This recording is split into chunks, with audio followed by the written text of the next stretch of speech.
ఆ అభయహస్తం అనే పేరు మీద ఇచ్చిన మేనిఫెస్టో ఏదైతే ఉన్నదో అది ఈ శతాబ్దపు అతి పెద్ద మోసం. అది ఒకటి కాదు, రెండు కాదు, 420 హామీలు ఇచ్చి అందరినీ బురిడి కొట్టించి మొత్తానికి గద్దెనెక్కిండు, కూర్చున్నాడు. ఇలా మొత్తం రాష్ట్రంలో వీళ్ళు వాళ్ళు కాదు, ప్రతి ఒక్కరూ కుత ఉడికిపోతున్నారు. ఈ వర్గం ఆ వర్గం అని కాదు, అందరూ ఇబ్బందులనే ఉన్నారు. ప్రపంచంలో ఎవడన్నా రావణాసురుడు నాకు స్ఫూర్తి అంటాడా? శ్రీరాముడు నాకు స్ఫూర్తి అంటాడు. రేవంత్ రెడ్డి గారు మాత్రం ఆయనకు చేతులెత్తి మొక్కాలే. నాకు రావణాసురుడు, హిట్లరు, నరకాసురుడు ఇసొంటి వాళ్ళే నాకు స్ఫూర్తి అంటున్నాడు. ఇక ఆయన నుంచి ఏం ఆశిస్తాం మనం? ముఖం బాగా లేకపోతే అద్దం బల కొట్టుకున్నట్టు పరిపాలన శాత కాదు, మన మీద పడి ఎడుసుడు. రైతు బంధు బంద్ అయింది, రాహుల్ బంధు మాత్రం జోరుగా నడుస్తుంది. ఈయన రెగ్యులర్ సీఎం కాదు, రెన్యువల్ సీఎం. నెల నెల రెన్యువల్ కావాలంటే ఆడ పైసలు పెట్టాలి, లేకపోతే నడవదు. షబ్బీర్ అలీ సాబ్ నిన్న నిజాయితీగా చెప్పిండు. ఏమన్నాడు? పైసలు తీసుకొని కాంగ్రెస్లో ఆయనతో అన్ని అమ్ముకుంటారు అని చెప్పిండు. వాస్తవం. ఆ రోజు కోమటిరెడ్డి వెంకటరెడ్డి గారు చెప్పిండు 50 కోట్లకు పీసీసీ అధ్యక్ష పదవి అమ్ముకున్నారని. మరి ఇప్పుడు ముఖ్యమంత్రి పదవి కూడా అమ్ముకున్నారు కాబట్టి రాహుల్ గాంధీ కూడా ఏమి చేయలేని అశక్తతలో ఉన్నాడు. మీనాక్షి నటరాజన్ గారు, ఆమెకి ఇక్కడ ఇన్ఛార్జ్ ఉంటే రేవంత్ రెడ్డితో ఏదో మొత్తానికి ఏదో పంచాయతీ పడ్డది.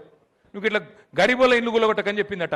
ఆమె మీద దొంగ కేసు పెట్టినరు, పెట్టి ఆ కేసు ఆయనతో వాళ్ళకు ఉప్పందించి ఆమె నామినేషన్ ఎగిరిపోయేటట్టు చేసిండు. గిసొంటోడు సొంత పార్టీలకే న్యాయం చేయనోడు రాష్ట్రానికి న్యాయం చేస్తాడా?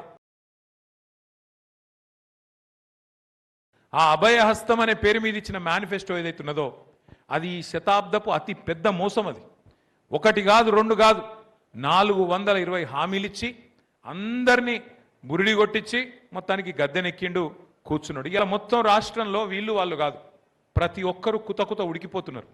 ఈ వర్గం ఆ వర్గం అని కాదు, అందరూ ఇబ్బందులనే ఉన్నారు. ప్రపంచంలో ఎవడన్నా రావణాసురుడు నాకు స్ఫూర్తి అంటాడా? శ్రీరాముడు నాకు స్ఫూర్తి అంటాడు. రేవంత్ రెడ్డి గారు మాత్రం ఆయనకు చేతులెత్తి మొక్కాలే. నాకు రావణాసురుడు, హిట్లరు, నరకాసురుడు ఇసొంటి వాళ్ళే నాకు స్ఫూర్తి అంటున్నాడు. ఇక ఆయన నుంచి ఏం ఆశిస్తాం మనం? ముఖం బాగా లేకపోతే అద్దం బల కొట్టుకున్నట్టు పరిపాలన శాత కాదు, మన మీద పడి ఎడుసుడు. రైతు బంధు బంద్ అయింది, రాహుల్ బంధు మాత్రం జోరుగా నడుస్తుంది.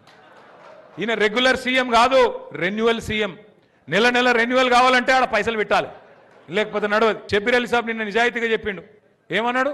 పైసలు తీసుకొని కాంగ్రెస్లో ఆయనతో అన్ని అమ్ముకుంటారు అని చెప్పిండు. వాస్తవం. ఆ రోజు కోమటిరెడ్డి వెంకటరెడ్డి గారు చెప్పిండు 50 కోట్లకు పీసీసీ అధ్యక్ష పదవి అమ్ముకున్నారని.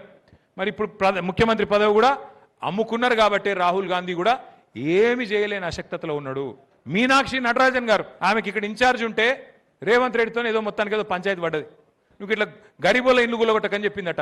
ఆమె మీద దొంగ కేసు పెట్టినరు, పెట్టి ఆ కేసు ఆయనతో వాళ్ళకు ఉప్పందించి ఆమె నామినేషన్ ఎగిరిపోయేటట్టు చేసిండు. గిసొంటోడు సొంత పార్టీలకే న్యాయం చేయనోడు రాష్ట్రానికి న్యాయం చేస్తాడా?